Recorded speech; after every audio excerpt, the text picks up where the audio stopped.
sides with Dan and Wolfie, where the chat is wild and the thoughts run free. From the curious mind to the wildly strange, you never know where we'll turn the page.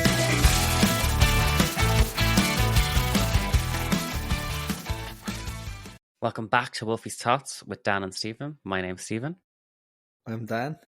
And thank you so much for checking back in this week's episode. As the title does advise, the big move, the tales of independence and chaos. We're talking about moving out. ChatGPT is great. Thank you so much for the, welcome back to the podcasts and the lovely feedback that we got on the last episode. I think it meant a lot to me. I got some lovely comments from people in person and both on video.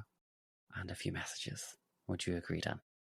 I would agree, and I just wanted to point out I was like a sleeper agent there. I almost said Danny O'Curran and Adam Dunn when you said, "Hi, I'm Stephen." I was like, "Whoa, better stop there." No, the secondary school is going back to get us. As the title does advise, the big move, we're talking about moving out. I have a little bit more experience with this towards Daniel. Daniel is living with me just over a year now. It would have been kind of your biggest move. So very different perspectives. I've been living out of home since I was 21. I am the big ripe old age of 29 now. We're not going to talk about the mentally ill near 30-year-olds. If you follow on TikTok, you'll get that. But yeah, we've got it's an interesting topic. It's a bit more upbeat, I think. I'm sure we're going to get depressing parts of it, I joke, than last week's episode, but it was really enjoyable to record. But yeah, I suppose where we start, if you want to give people a bit of a background, Dan, in regards to your recent big move, which would be, I suppose, moving in with me, or kind of, I suppose you have moved previously before this, but that was with parents and stuff. So if you want to give the guys a bit of a background. Yeah, so I've only lived in family homes before this situation, and I gotta say it's been a year of learning new skills, learning the dynamics of living with people who aren't in your family, and like the breath of fresh air that people don't step over your boundaries. So I suppose the other fact of it, yes, you're not living with family, but obviously we are engaged. So we're in a relationship. So there is the trials and tribulations of living with a partner as well. Yeah, but I just have to smile and win you over that way, and it's just done in a heartbeat. And I will nod along and smile with that statement. I suppose I have been, as I said, living out of home since 21. I moved from Wexford, which is my hometown. If you know me, you know I'm from a very small village. So I moved up to the big smoke of Dundalk. Really isn't the big smoke, but it was very different to my little village that I grew up in. And then the next move that I would have had was from Dundalk to Dublin, and then from city centre to where we live now. So I've moved around quite a few times. The journey has been long, slightly arduous, and there's been ups and downs, and lefts and rights. But I think it was a decision I made a very long time ago that I appreciate. It gave me the life I have now and gave me time to grow in regards to that.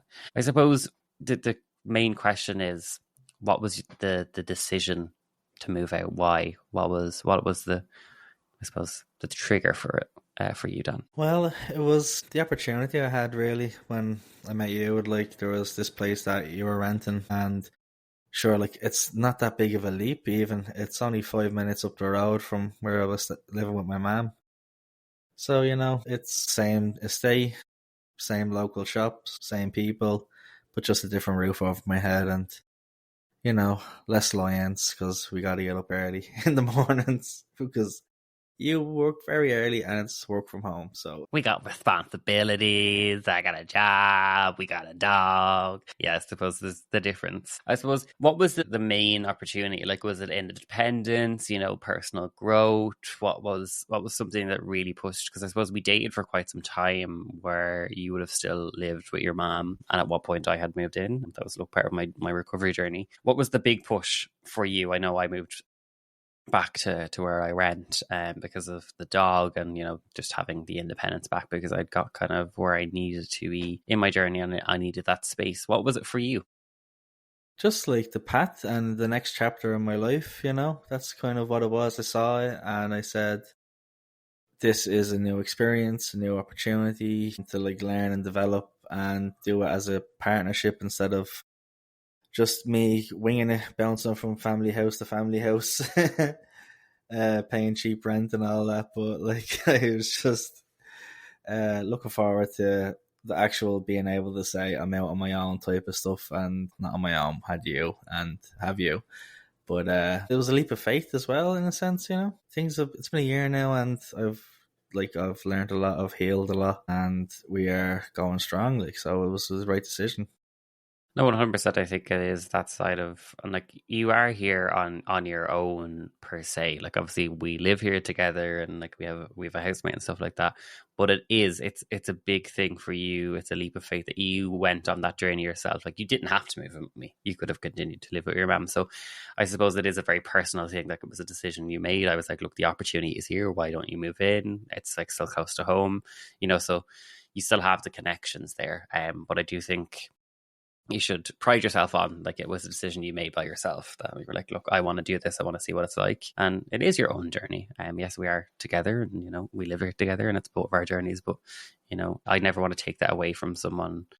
And I would always say this to couples as well: if someone hasn't moved out before and the other person has, it is a huge learning curve, and I feel like I have at times forgotten that, because I've it's 8 years going on 9 years that I've been living out of home, so I'm just used to doing things the way I do them, and having to, when you rent, and it's not family members, you have to like take care of stuff. Like you don't get to like, oh yes, your Uncle Bobby will do that, and Uncle Mick over here will do that. You're like, oh shit, like I have to call the repairman. The repairman is me, because fuck spending other people, paying them to do that. I know it's their job and all, but it's the kind of the things that you don't really think about when you do move out. And how do you? Yeah, the thing that sticks out to me there is like there's no butter on the counters here. Like that would be a joint sin. But in my family home, like it's butter on the counters anytime you go to do anything. So that just makes me laugh thinking about that. And when I go home, I'm like, oh yes, memories. Yeah, it's the little things that you don't realize that are such a big thing for you when you move out on your own. Like, whether it's something your mom does, your dad, or the dog, or so suppose we both like lived with our parents and they've had their own respective animals and stuff, like, but it's little things like that, like, having to shut the door quietly because, it might disturb the mother. My mom was the same. Like it was like, you couldn't leave a door open or lights on and stuff like that. And obviously, like, I suppose we're like that with each other, but it's on a different level where it's just like, especially the anecdote that you've given there of the butter. Like, you remember that you're home when you get into your mum, because, butter knives are to be left on counters, and then we just leave the butter there, and then it causes grease. And I was just like, I remember like dealing with that. I'm like, just give me some bleach and a dishcloth. It's just like, it's not that hard to clean up. But then you have to respect that other person. That's their house. Still, I don't think it's okay. But anyway, no butter on the counters. And even when you did move in here, it was funny because you would just leave a butter knife there. I'm like, that's not happening in this house. It's the little things like that. And it's the thing that you kind of remember. Like for me down at home, mom, it would have been, I suppose, like the lighting of the fire and the house being a sauna. I'm like, no, I like my heat, but like this woman, I mean, like the pipes would nearly burst from how hot they were. I'm just like, that's not normal, and it doesn't happen here. Like, I suppose, how did you find the emotional side of it, like preparing for the move? Because like we dated for quite some time before you moved in, and it was a big, as you said, a big leap of faith. Like, was there any fear, any doubts? Did you? Yeah, like the thing that sticks out is the day I moved up, I was just like, wow, when I wake up in the morning, I'm going to be in a place I'm actually renting, So like it's a first for that, like, and then I said, like, I'm going to just every day wake up in this house, and it's going to be a whole new experience, and it's different environment, so different mentality as well. So I was looking forward and anxious about how like it would level out over time. And obviously I had so much to learn because it's a shared house, and well, you can get away with a lot when it's family stuff, like, because even on your own you have to budget. So like, you got to get the dishwasher tablets, the bin bags, and you got to plan it all out over the week. It's like a very advanced game of The Sims, I would say. And they just magically appear when you live with your family. They're not things that you think about. That's the one thing, I suppose, at 21 when I moved out, because obviously you were 27 when you moved in with me. 27. 28, because you were 29 this year and you moved in a year ago. It was November I moved in, I think. Okay. Maths. Yeah, He was an yeah. age between the ages of 27 and 29 when you moved in. Happy birthday to Dan. It was his birthday at the start of the month. But I remember when I moved out at 21, it was like the washing never ends. Stuff doesn't just get put away. And I was just like, oh, I have to do this myself. And I was like, I regret all of my decisions now. Don't get me wrong. When I moved out, I was partying. I was all that kind of stuff. So like it's circumvented the feelings of that. But now living here, it's just like it's become second nature because I've been moved out for so long. It's 8 years. Like I know that, the shopping has to be done and there's things that we need to keep up on. Now, I'm sure Dan will attest to this. There is no need for there to be 7 bottles of Fairy Liquid because they were on offer, or 10 bottles of bleach because they were also on offer. But like, the world could end tomorrow. But it's little things like that. You start to like pick up stuff, and like if something's on special offer, like I recently bought, this is really, really mature and adult of me, and I'm really sad. Literally was having this discussion with my mom. I'm like, I've got very boring. Toilet paper was on offer in tons recently, and Dan's like, we have toilet paper there. I'm like, yeah, but this is a 36 pack. It's things like that you're like, that's what life is now. Instead of being like, I'm just gonna order that piece because I can. You have to kind of realize where the money's going when you rent. I kind of noticed a big difference there when I moved up. It was like my mother was, I'll be up for a cup of tea in about 10 minutes and you got a train. So like there's such a big dynamic difference between even our like journey into living on our own. Percent. Like my family were so far away. I suppose we're lucky with the locality where we live. It's close to both your parents, and I suppose I made that decision at 21 to move up very, very far away, and it was a personal one. It was like I wanted to move away from my small hometown, away from my family. I suppose I had a lot of self growth to do and kind of figuring out who I was, and that ended up me getting sober, and I needed to go through all of that. So there was decisions behind the longevity of it, but it did kind of stop the parents just dropping in. Yeah, we had that for about 4 months with me. Like every second day, there'd be someone. Yeah, just like, do you just want to move in? Do you want to start paying rent because they're here every other day? And I suppose the novelty of that wore off for them as well. They're like, oh yeah, Dan's just in his own house now. But like my parents still come up as well to visit. It's more of a thing now. It's like when your mom or your dad comes to visit, it's an event. Like, they come over and make them feel, lovely and all that, and tea, and we might make dinner or whatever. So it's nice. You have that kind of separation, I suppose, from state and church, as they say. Yeah. But the thing is that like just reminds me of another thing when I moved in here was the fact that every meal I cooked, there was always tomatoes in it. Like I didn't know how to cook for myself, and I was just like, oh yeah, no, just a tomato in there with this like random dish, and I just had a habit of doing that. I don't know why. And we had a friend over who pointed that out to me, and I was like, yeah, I should probably stop doing that. And look, it's not something I questioned. I was just like, this is the other side of it. Like, not that you didn't have to cook for yourself when you lived in the respective houses, you did, but you lived with parents and with grandparents and stuff like that, so you were taken care of. Yeah. So you were just like, you were also a gym bro before I met you, so your life was rice and steak, and I was like, girl, that's not my diet. I like nice foods. So like I introduced, Dan has a very large array of tastes and stuff like that, but I was like, here's a prawn dish and a tagliatelle dish and all this kind of stuff, and he's like, and how do I make that? I'm like, you put ingredients into a pot and we cook them. But yeah, there has been random dishes when Dan first moved in. Like I think at one point you made a curry and there was just a random tomato, and I'm like, nothing wrong with it being in there, but I'm like, Italian food, tomatoes, not curry. I remember the first time I got adventurous, I just Googled like a chicken recipe and it was called Marry Me Chicken. And I was just like... That chicken was delicious, actually. You need to make that. I gotta remember that. I was know, very nice. Yeah, but I was just like panicking in the kitchen and you came in to check it. And I was like, do not come in here. And the door was slammed shut in my face. It was like, nope, not allowed. I'm like, okay. Yeah, but as you were saying, like my palate was just steak and rice for about 2 years. Like, and then I came here and I was just like, okay, I need to learn how to cook for 2 now instead of just like what I would like, just plain protein and with some carbs or whatever. No, of course. And I start learning what the other person likes as well, and like, how spicy something can be. It's the learning curve. And I suppose you didn't have to cook, exotic meals or anything like that, because that was what you liked, and I suppose you learn the other person and what they like. I suppose we didn't really have to struggle finding the place because I was already renting here. I was very lucky that I've been renting here for, I'm going to say 5 years. So like the house was already there. So I suppose from my side of it, I have gone on like house hunting and looking for places to rent in, having to budget and like, making sure that I have the costs there. And I suppose I can talk a little bit on that in regards to I rented in city centre for a year when I first moved to Dublin with an ex-partner, and that was a very expensive apartment. It was 1,750 a month. So that was split in half for the two of us, and that was not including, bills, heating, anything like that. And that apartment actually ended up having black mold, which was very, very, very, very disgusting. It was a learning curve. It was a very expensive learning curve. I think it was like 22,000 I totted it up that I'd spent over the year of living in there.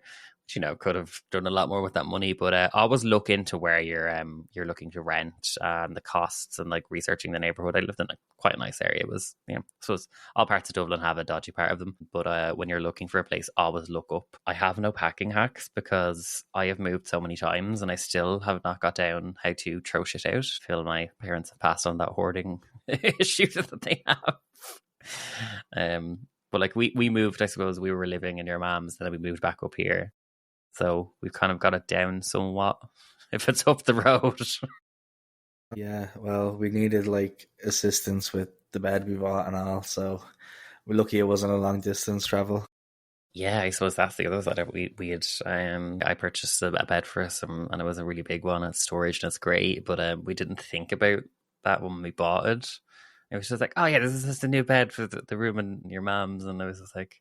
And then when we did move out, it was like, oh yeah, like moving the clothes up was handy. Could walk up the road. And I'm like, how the fuck are we getting... Like, this is a really big, luxurious bed. We spent a lot of money on it. And like, I appreciate... Like, I love it. It's coming with me forever until I like find a different bed that I really like. And then we're like, I spent so much money on that. But like, trying to get that up here. How did we get it up here in my neighbour? That was it. But like, yeah, it's thinking about things like that. Me and Dan didn't think about that when we moved up here. I had a bed up here already, so it was fine. It was just like, that was a very expensive bed. I wanted it, and the mattress is really nice. And Georgie also agrees, who's our dog. He has slept in that bed since day one and thinks he owns it. But yeah, like making sure that you know how you're going to move stuff is definitely a key point. And there's still a bite mark in the bed from when he was just a pupper. Dangers of moving into anywhere and bringing a puppy with you. Well, if we really want to rehash that, someone pulled the cover off their side of the bed, wasn't watching the dog, and the dog made the hole in the bed. No, it's a rip in the mattress. There's no hole in it. I love how we were just like in my mom's and we were just like, oh yeah, we'll get a puppy. And then as soon as he was like, calm down. All right, bye-bye. He's wrecked your gaff for bringing him to mine now. Georgie is probably one of the best decisions we've ever made. Sometimes we regret it because we can't just jet off anywhere or go to things. You always have to think about having the dog minded. But I suppose that's if you have a child. And I do laugh at my friends. They're like, I couldn't do that, have kids. I'm like, same, but mine's got 4 legs and a tail. And he is the best but also the worst at the same time. Oh well, it's someone to just get you out of the house and patrol the neighborhood, make sure everything's all safe. 100%. I suppose I don't remember this because it's such a long time ago. We're talking 8 years ago and I was in addiction, so I don't know. What was it like in your first week or month when you moved in here? Moved into this house? Mm-hmm. First week was obviously we saged and did our rituals, cleanse the energy, and then we made it around. We decided to start doing our interior design and stuff, and plan out what walls we were going to paint, how we were going to rearrange the room, which has been rearranged at least 6 times since I've been here. It's not my fault of ADHD. And over the year, we've made it around, really, and not that it is around, but it's changed and it's got our personality to it now. There's guitars hanging on the wall. We don't play guitar; they're just there for decorative purposes. I can play the guitar, not very well. You can also play the guitar, not very well. We can play them. They're ours. They just now are decorations. Yeah, I suppose, and I'm trying to think back to when you first moved in here. I remember, I suppose, From my memory, I had a lot of fear because it was so new and different, and you kind of didn't want to overstep boundaries, or like, you know, I think you struggled quite a lot with understanding it was your space as well. It wasn't just mine, because I was inviting you and I'm like, no, this is yours, and you're like, no, it's yours. I don't remember that because it was such a long time ago moving in with an ex-partner. I do remember that his friends weren't too happy about it, but that's for another episode. But how did you feel with that? I know it took us some time to kind of break that down. So when I first got here, it was like I'm a bit frozen because like I don't know if, well, first of all, which shelf in the refrigerator belongs to us. All of them. All of them do, yeah. And basically, just the environment. Like you don't know who owns what item, if you can clean here or move that where.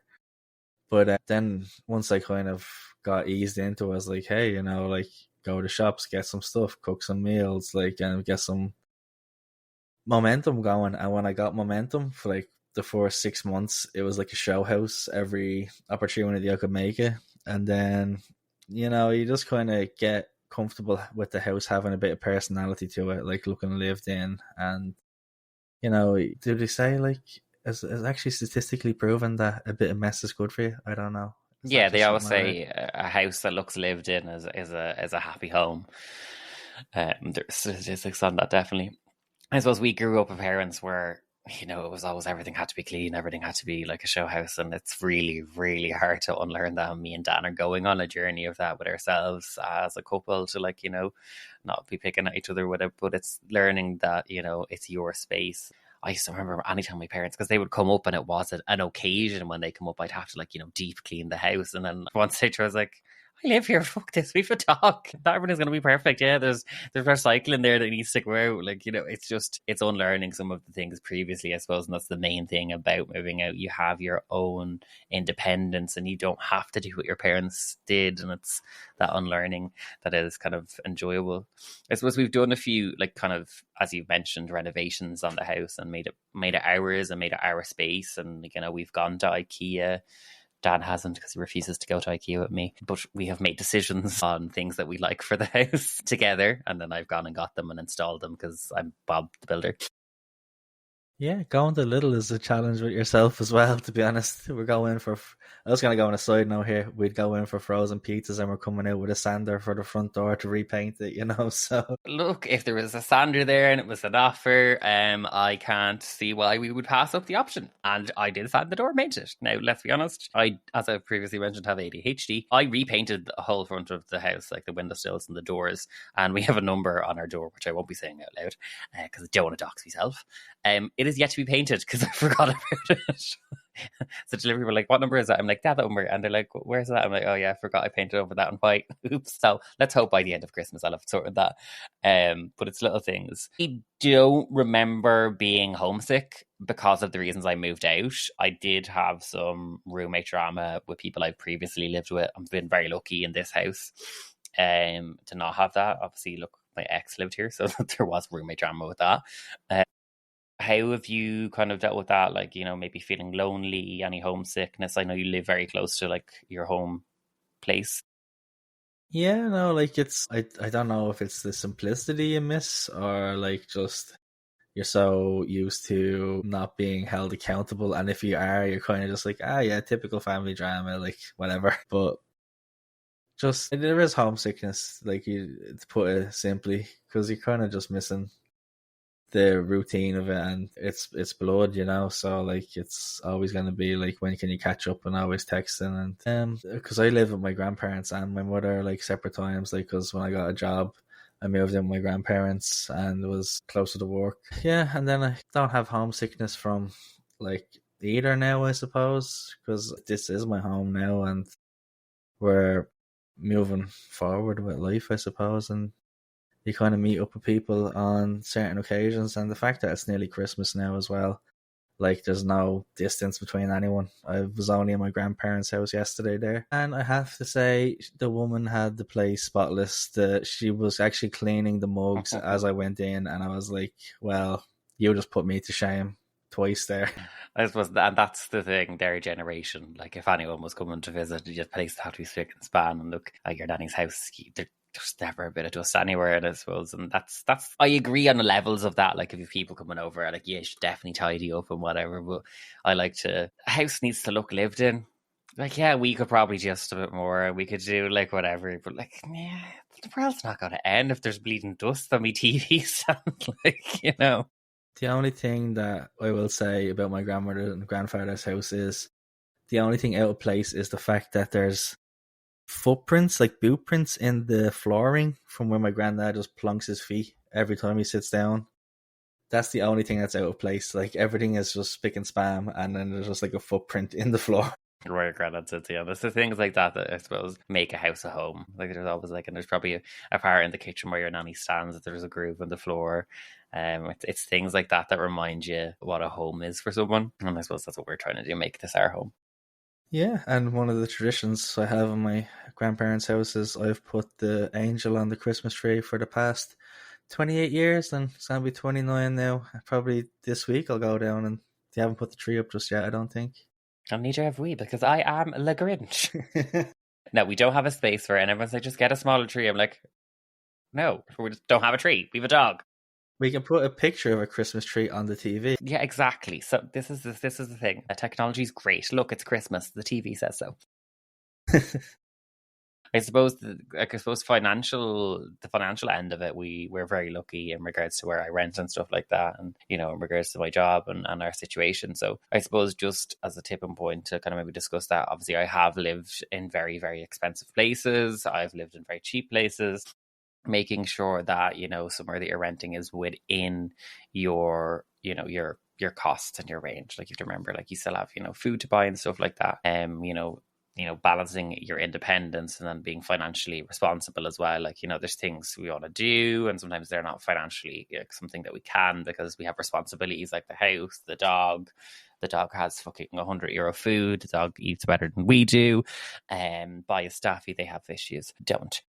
But it's stuff like that, like, I suppose balancing the independence of moving out and having your own security, but then, you know, being financially responsible as well, because you have things to care for. Yeah, I just like doing things like looking at the grass and getting angry that it's growing and have to cut it again. Thankfully, Daniel has taken over that part of the care of the house. If there's anything internally that needs to be done, like, you know, handyman stuff, I do that, and I have handed over the outside of the house to my darling fiance Daniel, and he takes care of that. Also, having a dog and a garden, so much fun. These are the things I remember when we got Georgie. Everyone's like, oh my god, get a dog, it's going to be the most amazing thing ever. And then obviously when we moved in together, it was like, oh look, he's your own little house and own little family. And like, people don't talk about the cost of vets, the cost of, you know, running a household, all of this stuff.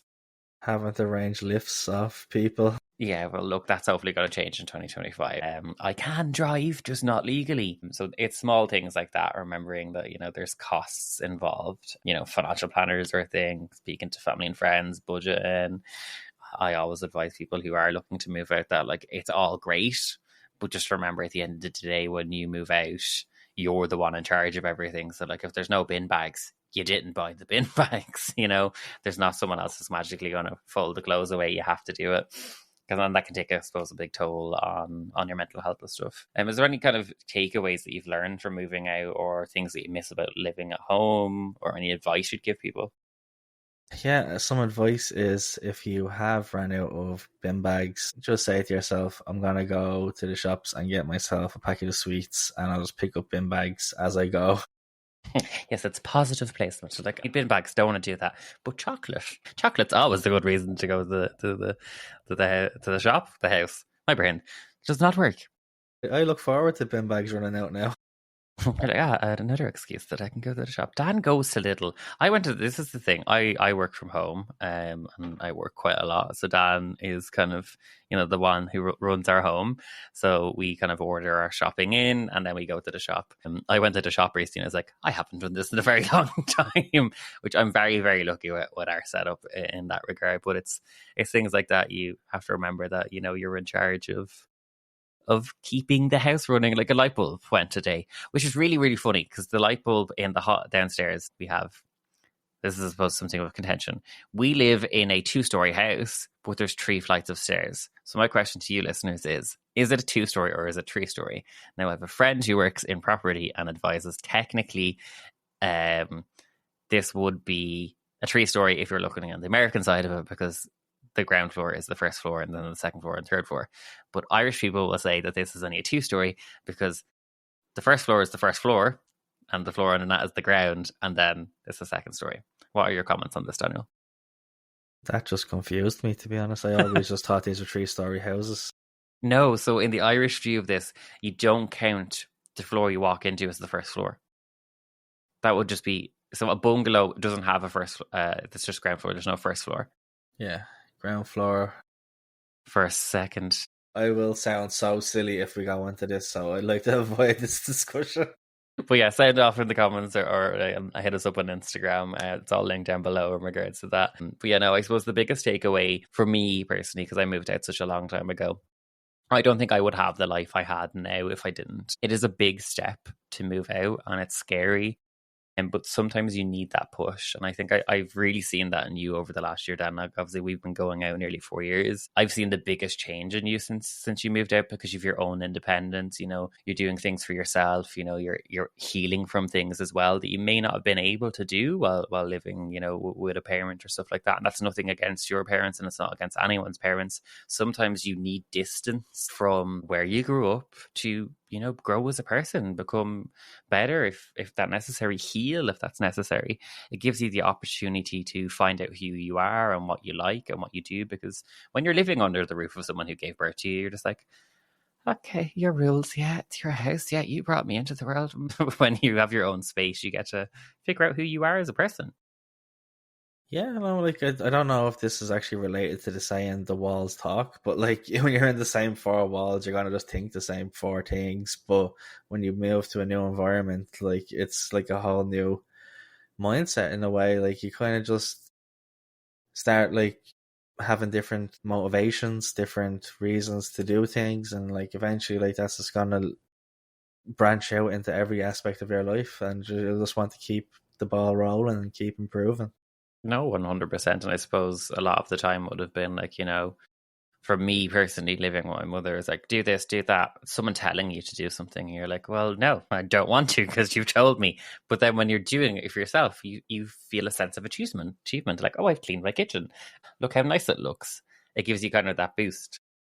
Yeah. And I don't know, like I don't know why that just reminded me of cups of tea. Like I was like, oh, I cleaned the kitchen, cup of tea. Yeah, it's giving yourself them little rewards with it as well. Like, yeah, so it's fun in a sense because you are the master of your own universe and you can buy Barry's Master Blend tea bags when you want, and no one will judge you for it because you know they're the expensive brand. It's your own little slice of heaven. and if you want to reach out to the podcast Instagram, you can talk in-depthly about Master Blend tea with Daniel, because me nor our friend group want to hear about it ever again, because we're sick of hearing about the Master Blend Barry's tea. Also, Lion's tea is better. And oat milk. You gotta get the oat milk in. Well, I'm lactose intolerant. Can I just point out, I used to drink soy milk and now Dan has decided we just drink oat milk, and I can confirm oat milk does taste different. Soy milk just tasted like milk. It tastes like nuts. I used to drink regular milk before I moved in here, so you know it's just the changing of the season.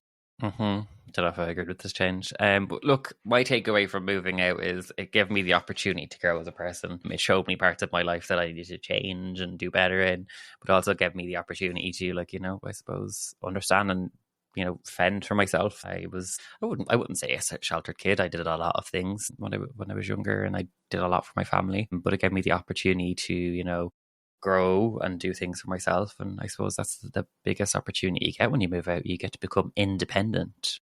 But independence isn't always the best. Sometimes I'm just like, I'd love to move back home. Quoting at this stage, I've been out fucking nearly 9 years, and I've lived with my mum for a week at one point. Never again.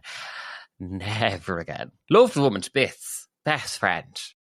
My God, when you move out for anything over a year, no, Jesus, no. I just miss sitting in my room and playing Xbox or PlayStation all day without any worries, you know?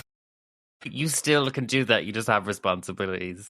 I know, yeah. It's like I have to cook and eat, and no one's gonna cook for me and bring it to me on a plate. Like, That makes me so terrible. I do feed Daniel. I just work, so I don't get to be that cute. Be like, hey, I've brought you food. He does that for me, and it's amazing. But it is the thing like that. Like, remember, like, oh, here's some tea. You might want some. Yeah, you don't get that. You're like, oh, I have to make the tea myself. yeah, no, I just think about the old Gears of War days where I just would have been locked in. But that's for another podcast. But you know, I think moving out is something that is not in everyone's wheelhouse or their journey in life. I suppose our next move is trying to get on the property ladder and stuff like that, and that's what's in our future. Don't want to rent for the rest of my life. I would love to have a humble abode of my own that I've designed and built. But we'll see what the cards hold us. Let's all hope I win the lotto and the building market crashes and it becomes cheaper to build a house, because I, will need millions at this stage to build a room with 4 walls. Yeah, no, I'm just like happy. It's only been a year since I've been out of home, so it's still fresh for me. Like, there's no rush in my eyes. No, 100%. Obviously, that's something a journey we both go on in regards to obviously doing that. But that is the dream. And sometimes it's nice to dream about stuff like that. But if you have any stories that you want to let us know about, hit us up on the Instagram. It is down below. Again, I want to thank you so much for the interactions with the last one. And I hope you enjoyed this one. Any closing words, Daniel? No, it's all good. I don't want to say anything silly. We want to end on a high note. So goodbye. See you all in the new year, because we are going to take a wee break because it's Christmas and I might be the Grinch, but I would like to have some time off, even though I have no time off from work. Send help, don't work in corporate. It's all a trap. Stay at home, live with your parents. Happy Christmas.